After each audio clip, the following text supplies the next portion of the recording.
헌팅팀에서 항상 부탁하는 것이 있습니다. 마이크를 턱 밑에 오게 하십시오. 예, 잘 들리십니까? 네. 이동 형제님께서 그 8장의 전반적인 내용을 다 짚어주셨고 또 강조해야 될 부분들을 충분히 다 강조해 주신 것 같습니다.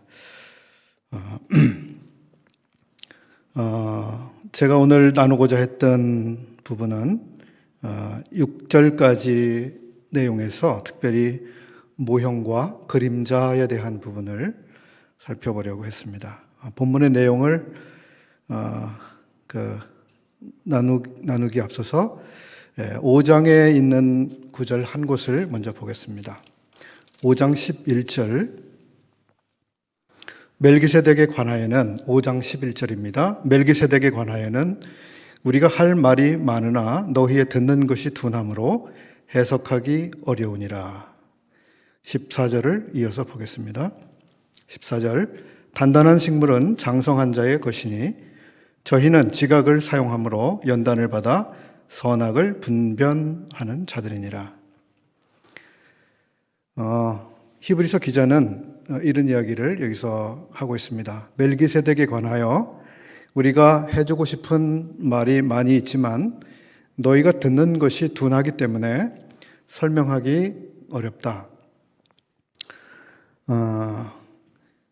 히브리서 기자는 멜기세덱에 대해서 여러 가지 이야기를 해주기를 원했었던 것 같습니다. 그렇지만 메시지를 듣는 사람들의 문제 때문에 이 설명에 어려움을 느끼고 있다는 이야기를 하는 것이죠. 여기서 듣는 것이 둔함으로 이렇게 말씀하고 있는데 이 둔하다 이 말은 이해력이 떨어지기 때문에라고 하는 그 의미가 아니라 말에 대해서 공감하는 영적 감수성, 말씀에 대한 감수성이 둔해져 있다라고 하는 것입니다. 지적으로는 유대인들이 말씀에 대해서 아주 익숙한 사람들이었습니다만은 그러나 어떤 지적 정보를 전달받는 측면이 아니라 그것을 마음에서 어떻게 수용하느냐의 문제에 있어서 이 사람들에게 문제가 있었던 것이죠. 그렇기 때문에 그러한 둔감한 상태에 있기 때문에 이야기를 해주기 지금 곤란하다라고 하는 것입니다. 14절 말씀을 읽었는데요. 여기서 히브리서 기자는 장성한 사람에 대해서 이야기하고 있습니다. 장성한 자의 것. 이 장성한 사람들의 특징은 지각을 사용하는 이 경험 그리고 그것을 통해서 그런 훈련을 통해서 무엇이 선한 것이고 무엇이 잘못된 것인지를 옳게 판단할 수 있는 이런 정도에 지금 도달해 있다. 이런 이야기를 해주고 있습니다. 여기 지각을 사용한다라고 하는 말은 말하자면 센서, 전기 제품 같은 것을 예를 들면 센서를 말씀하는데요. 뭔가를 감지할 수 있는 이런 것을 말합니다. 사람으로 말하면 어떤 맛을 보는 것이죠. 이것은 이런 맛이지. 그리고 듣는 것, 그리고 촉각으로 느끼는 것, 그리고 냄새를 맡는 것, 이러한 오감과 같은 이런 감각을 통해서 뭔가를 지각할 수 있는 이런 감각을 말하는데요. 지각을 사용함으로 연단을 받게 된다. 그러한 훈련과 경험이 축적이 되게 되면 그런 사람들이 장성하게 되어서 선악을 분별하는 정도에 이르게 된다. 이런 얘기를 하고 있습니다. 그래서 장성한 자가 되어가는 과정에서 필요한 과정이 바로 이 지각을 사용하는 부분인데요. 그리고 연단을 받는 것입니다. 우리가 지각을 사용한다고 하는 것이 한 번으로 끝나는 것이 아니라 지속적이고 반복적으로 되어지면서 우리의 그 말씀에 대한 이런 데 있어서 분별할 수 있는 이러한 그 능력이 개발되어지고 성숙되어진다, 이런 말씀을 하고 있습니다. 여기서 가장 중요한 것은 그것이라고 생각합니다. 감각을 느낄 수 있는 능력이죠. 앞에서 제가 몇 가지 오감에 대해서 말씀을 드렸는데, 커피를 좋아하는 사람의 예를 들어보겠습니다. 커피를 좋아하는 사람은 커피를 누군가 내려서 한 잔 마시게 되면 이 커피가 어느 나라에서 만들어진 커피인지를 압니다. 그리고 어떤 품종의 커피라는 것을 알죠. 그리고 이 커피가 어느 정도 지금 로스팅 되어 있는지를 압니다. 그리고 커피 맛을 보면 이 커피는 내린 지 10분이 됐네, 30분쯤 지난 것 같네 라고 하는 이런 걸 다 감각을 해내죠. 압니다. 이것이 하루아침에 되는 일이 분명 아니죠. 수도 없이 많은 경험의 반복을 통해서 이루어지는데요. 자, 이것을 우리의 그 말씀에 대한 부분으로 가져오게 되면 우리가 하나님 말씀에 대해서 익숙해진다고 하는 것, 그리고 그것에 대해서 선악을 분별하는 정도로 성숙되어진다고 하는 것은 하루아침에 되는 일이 아니라 수많은 말씀에 대한 경험을 통해서 이루어지게 되는 것이죠. 그런데 지금 중요한 것은 히브리서 기자가 이야기하는 것처럼 그렇게 지각을 사용함으로 연단을 받아야 하는 이 유대계 성도들이 지금 마음이 둔해져 있다라고 하는 안타까움을 말해주고 있는 것입니다. 그들은 그 감각할 수 있는 능력이 지금 상실되어 가는 상태. 그래서 이것은 더 이상 성장을 기대할 수 없는 상태가 되는 것이고, 이들이 왜 이렇게 됐을까? 그것은 더 이상 하나님의 말씀을 집중해서 들으려고 하는 이런 관심이 지금 없어진 상태가 되는 것이죠. 뭔가 다른 것이 더 큰 관심거리로 그들의 마음에 들어와 있고, 또 현실적인 걱정이 그들의 마음을 지금 너무 가득 채우고 있기 때문에 그렇다고 생각이 됩니다. 그래서 오늘 여러분들께서는 어떤 말씀을 들으셨습니까? 주님이 여러분의 귀에 어떤 말씀을 들려주셨습니까? 오늘 여러분에게 찾아오신 주님은 어떤 분이셨습니까? 이런 것들이 매일의 삶에서 우리가 되짚어 봐야 되고 확인해야 되는 그런 영역이겠죠. 주님이 가까이 오셔서 말씀했는데도 못 듣고 있는 이런 삶을 우리가 살아가는 그런 감각을 가지고 있지는 않은지,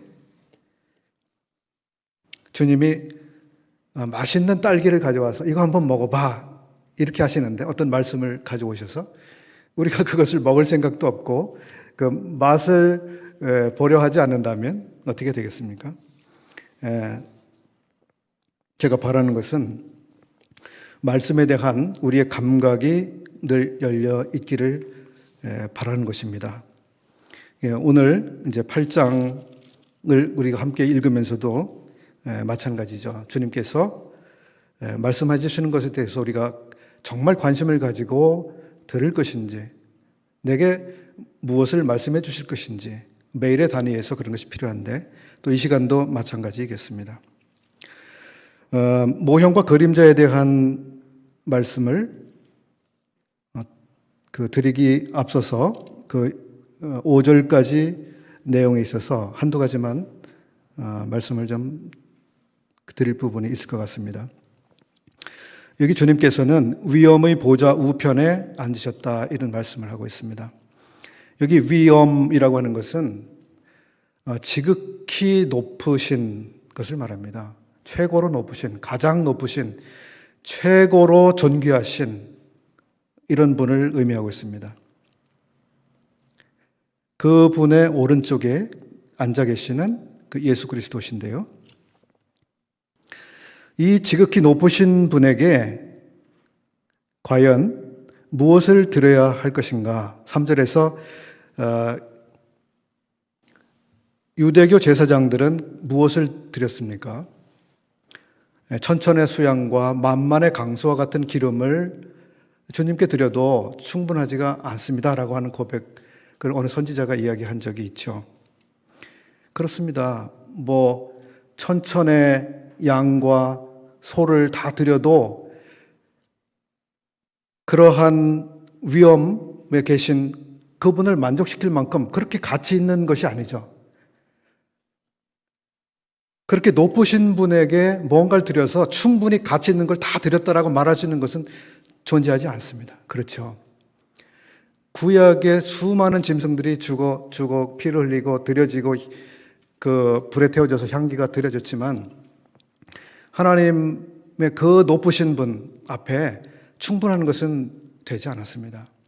물론 속죄를 위해서는 그 효과가 있었습니다만, 그러나 그분의 가치, 그것을 받으실 그분의 가치에 비하면 이것은 어림도 없는 가치를 드린 거죠, 사실은. 근데 예수 그리스도께서도 무언가를 드릴 것이 있어야 했다라고 말씀하고 있는데요. 앞에서 말씀드린 것처럼 예수 그리스도께서는 자기 자신을 드리셨습니다. 이것이 저에게 굉장히 감동스럽게 다가옵니다. 왜냐하면 이 세상에 존재하고 있는 어떤 것을 드려도 그분의 높으심과 그분의 최고하신 가치를 채워드릴 수가 없는 거죠. 이 세상에 존재하고 있는 모든 짐승을 다 드려도 그렇습니다. 이 세상의 모든 보화를 다 드려도 그분을 만족할 만한 그런 가치를 그분에게 드리는 것이 아니죠. 예수 그리스도께서는 바로 그 하나님의 최고하신 그 부분에 합당하게 최고한 것을 드리셨습니다. 그렇죠. 그게 그분 자신이었습니다. 이게 얼마나 놀라운 일이었는지 저는 생각해 볼 때 하나님께서 그걸 얼마나 기뻐하셨을까. 여기에 예물과 제사를 드린다고 말씀하고 있습니다. 제사와 예물은 성격이 다르죠. 제사는 무엇입니까? 제사는 속죄제나 속건제와 같이 그렇게 뭔가 그런 죄책과 죄의 문제를 해결하기 위해서 드려야만 했던 의무적인 그런 것이었습니다. 그것을 드리지 않으면 또 죄가 됐죠. 근데 예물이라는 것이 있습니다. 이 예물은 향기롭고 가치로운 것을 하나님께 드리는 거예요. 말하자면 감사의 표현과 헌신의 표현으로서 자기의 이 마음의 중심으로부터 예배자가 그것을 하나님 앞에 드리는 거죠. 구약 예배 체제에서도 예물을 드린 것이 있고 제사를 드렸습니다. 그렇죠. 예물로서 그들은 소제를 드렸습니다. 아주 고운 것을 드렸습니다. 거기에는 누룩도 그 어떤 부정한 것도 들어가 있지 않은, 이것은 바로 예수 그리스도의 인격과 삶, 흠없는 우리 주님 자신을 말씀하고 있죠. 그리고 화목제가 있었습니다. 그렇죠. 번제가 있었습니다. 번제는 무엇입니까? 번제는 죄를 위해서 드리는 것이 아니라 그 제물을 가지고 온 사람의 그 마음의 전부를 하나님 앞에 온전히 드리겠다라고 하는 온전한 감사와 온전한 헌신과 이것을 표현해 주는 제사였습니다. 예수 그리스도께서는 제물도 되셨고 예물도 되셨다는 사실을 우리들이 알고 있습니다. 예수 그리스도께서는 우리 범죄함을 위하여 내어줌이 되신 분입니다. 제물이 되셨습니다. 그리고 제사를 드리셨죠. 그런 점에서. 또 한편 예수 그리스도께서는 향기로운 제물과 하나님께 자신을 향기로운 제물과 생축으로 아버지께 드리셨는데 우리를 위하여 제물이 되시고 아버지께 향기로운 예물이 되셨다고 에베소서 5장 2절은 기록해주고 있습니다. 그 예수님의 생애를 생각하면 이게 얼마나 고귀했는지, 하나님께서 얼마나 기쁘게 받으실 만한 것이었는지를 저는 생각해보고 지나가고 싶었습니다. 물론 히브리서에서 지금 이 본문은 예물보다는 제사에 지금 집중해서 우리에게 설명해주고 계시죠. 그럼에도 불구하고 예수 그리스도의 삶과 사역, 그분의 하나님 앞에서의 살아가신 그 모든 것들은 제물이 되시면서도 예물이셨던 것입니다. 우리 역시도 마찬가지입니다. 우리가 이제 하나님께서 받으실 향기로운 예물로 우리의 삶이 드려지기를 하나님이 얼마나 기뻐하시고 또 기다리고 계실까요? 이제 모형과 그림자가 나오는데요. 모형은 말하자면 견본, 예시 이런 의미를 가지고 있습니다. 우리는 이제 아파트를 분양한다고 하면 견본 주택을 가서 먼저 보죠. 아, 이 아파트는 이렇게 지어질 거고 모양은 이렇고 내부 공간은 이렇게 구조가 만들어지고 뭐 등등 여러 가지 그 정보를 담고 있죠. 그래서 우리가 견본 주택을 보면 앞으로 지어질 집이 어떨 것이다라는 것을 우리가 알게 됩니다. 여기 모형이라고 하는 것은 바로 구약의 이 예배 체제 그리고 제사장 제도와 제사장들의 사역을 다 의미하고 있는 것이라고 보여집니다. 우리가 이 모형을 볼 때에 견본주택을 보면 아파트를 알듯이 모형을 보면 실체에 대해서 우리도 생각할 수가 있습니다. 그래서 구약의 이 성막의 모든 부분을 자세히 뜯어보면 거기에는 하나님께서 인간들에 대해서 어떤 마음을 가지고 계시는지를 우리가 알게 됩니다. 인간에 대해서 어떤 관심을 가지고 계시고 무엇을 기뻐하시고 어떻게 하나님께 나오기를 하나님이 원하고 계시고 이런 부분들을 우리가 잘 알 수가 있게 되죠. 그래서 그 모형이라고 하는 것은 나름대로 그 귀중한 가치를 가지고 있는 것이었습니다. 그림자는 어떻습니까? 그림자는 실체를 보여주고 있는 것에 지나지 않죠. 희미하게 보여주는 것에 지나지 않습니다. 모형과도 좀 다른 거죠. 그림자가 여러분 여기 있다고 한다고 하면 그림자가 여기 있어요. 그러면 뭐죠? 아, 실체가 저쪽에 있겠구나라고 하는 것을 우리가 알게 되죠.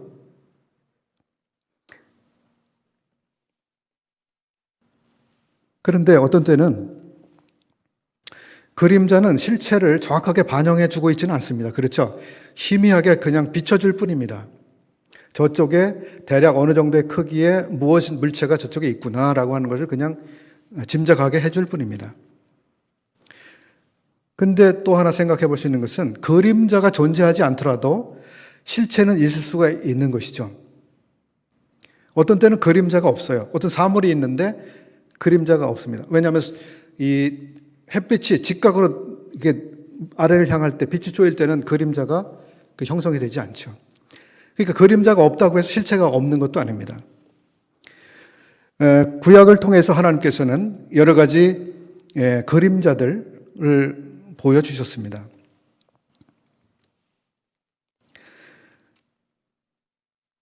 그래서 우리가 그 모형과 그림자라고 하는 것은 나름대로 그 대단한 가치가 있고 그것을 지금도 우리들이 자세히 보면 우리가 하나님의 마음을 알 수 있는 이런 것들이 분명히 있습니다. 그럼에도 불구하고 지금 히브리서를 기록하신 분은 이 구약의 그 모든 것들은 이제 모형과 그림자로서 실체와는 비교가 되지 않는 것들에 지나지 않았다라고 하는 것을 이야기해 주고 있습니다. 말씀을 이제 마쳐야 될 것 같습니다.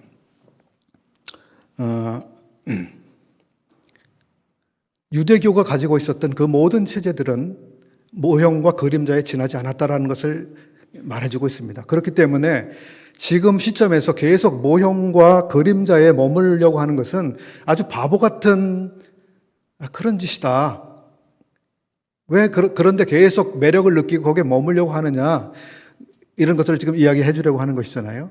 자, 그러면 우리에게 이야기를 한번 가져와 보겠습니다. 우리에게는 그런 일이 발생하지 않을까요? 우리가 모형이나 그림자에 집착하거나 거기에 갇히는 그런 일은 안 생길까요? 저는 그 부분까지 생각을 하면 여기에서 우리가 주님께서 교훈하시는 바를 배울 수 있다는 생각을 합니다. 오늘날 우리에게 있는 그림자나 모형, 우리를 잡아끄는, 거기에 가둘 수 있는 그런 것들을 한번 생각해 보시죠. 앞에서 이제 이동 형제 말씀하신 것처럼 구약의 그러한 체제는 실체를 그냥 반영해 주는 것이고 이제는 실체가 왔다. 그런데 우리들이 살아가고 있는 지금 성도의 삶과 하늘이라고 하는 차원을 한번 우리가 연결해서 생각을 해보면 우리가 지금 살고 있는 이 삶이 모형과 그림자 차원의 그러한 것일 수도 있다고 하는 생각을 해볼 수가 있는 것이죠. 우리가 여기서 누리고 있는 교제라든지 예배라든지 어떤 봉사라든지 여러 가지가 사실은 우리 현장, 우리 삶에서 이루어지고 있지만 그 실체는 사실은 하늘에 속한 영역에서 이루어지고 있는 것이죠. 우리가 헌금을 하지 않습니까? 누군가 여기에서 어떤 일꾼을 위해서, 복음을 위해서, 교회를 위해서 헌금을 하는데 사실은 어떻게 되는 거죠? 여기에서 어떤 유익이 발생하고 있지만 사실은 하늘에서 우리의 보화가 쌓여가고 있는 것이죠. 이게 실체 아니겠습니까? 그렇기 때문에 우리가 지금 여기서 살아가고 있는 모든 그 신앙의 삶이 사실은 하늘과 관련이 있고 하늘이라고 하는 실체와 연관이 되고 있습니다. 그렇다면 우리가 하늘이라고 하는 실체를 고려하면서 오늘의 삶에서 무엇에 집중해야 될 것인가? 여기서 우리가 모형과 그림자에 계속 머물 수 있는 그러한 요소들은 무엇인가? 그 중에 하나가 저는 형식주의라고 하는 것을 꼭 말씀을 드리고 싶습니다. 형식주의. 형식적으로 교회 나오고 형식적으로 예배를 드리고 형식적으로 기도를 하고 형식적으로 찬양을 하고 형식적으로 교제를 하는 그 모든 것들이 우리에게 발생할 수 있는 위험 가운데 하나가 아닐까요? 아, 나 오늘 성경 말씀 봤어. 됐어. 아, 나 오늘 기도했어. 됐어. 아, 나 오늘 교회 갔다 왔어. 예배 드렸지. 됐어. 이게 된 건가요? 이런 형식주의가 우리를 딱 가두고 너는 그래 됐어. 그 정도 하면 된 것 같아. 라고 스스로를 위로하는 이런 데 빠질 수도 있잖아요. 이게 모형 아닐까요? 실체는 하늘에서는 아무것도 지금 하나님이 받으실 만한 것이 아무것도 없는데 여기서는 내가 혼자 기뻐하고 있고 만족해하고 있는 거? 모형과 그림자에 머무르게 되는 것이죠. 우리 모두가 그런데 빠져서 생활하지 않게 되기를 여기서 우리가 좀 배우고 지나갔으면 좋겠습니다. 제가 오늘 사실은 모형을 가져왔거든요. 이게 뭐죠? 동전이죠? 100원짜리 동전입니다.